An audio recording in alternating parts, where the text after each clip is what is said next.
தார வாத்து கொடுத்தத சொந்தமாக்க பாக்குறவல்ல இந்த காயத்ரி. நான் நம்ப மாட்டேன். இது வெத்து வார்த்தை. நீ நம்பறதுக்காக நான் ஒண்ணு தீ குளிக்க முடியாது. சொத்த காரணத்துக்காக செத்து போறதுக்கு நான் ஒண்ணு முட்டாள் இல்ல. செத்து போகாம ஏன் எதிரில வாழ்ந்து எங்க அம்மாக்கு உங்க அம்மா சக்களத்தையா வந்த மாதிரி நீ எனக்கு சக்களத்தையா வர போறியா? சொல்லுடி. சகோதரின்னு சொல்லிக்கிட்டு திரியிற நீ நாளைக்கு சக்களத்தையா வர போறியாடி ஜெயலட்சுமி பொண்ணு? ஏய் வேணாம் பூஜா, தேவையில்லாம எங்க அம்மாவை பத்தி பேசாத. பேசினா என்னடி பண்ணுவ? என் பொண்ணு கரெக்ட் லைனை பிடிச்சிட்டா. என்ன என்னடி பண்ணுவ? அவ என்ன நல்லவளா? சொல்லு. உங்க அம்மா என்ன பெரிய நல்லவளா?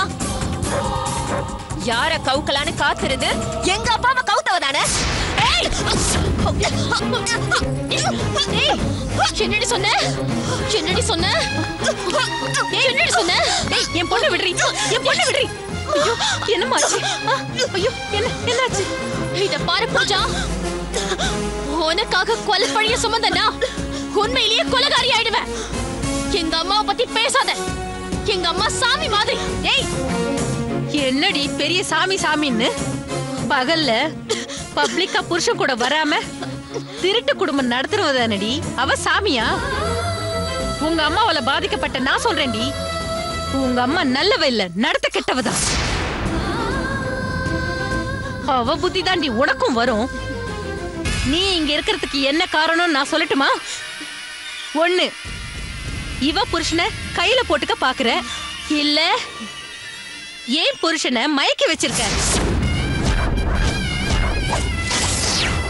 பச்சையாவே சொல்றேன்டி உனக்கு, உங்க அம்மா மாதிரி நீ என் புருஷனை மயக்கி தாண்டி வச்சிருக்க.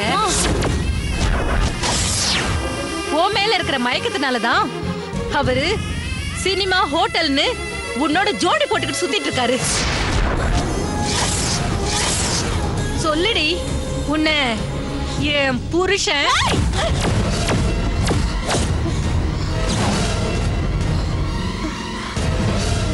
மரியாதையான வார்த்தையை பேச தெரியலனாலும் உன் வயசை நான் மதிக்கிறேன்.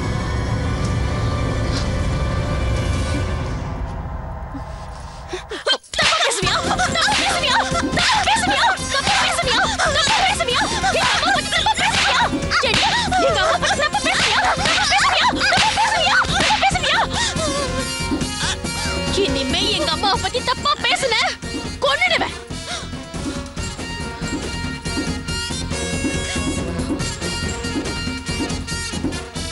இது வரைக்கும் நீங்க வாழ்க்கையை தெரிஞ்சுக்கலாம் தான் நினைச்சேன்.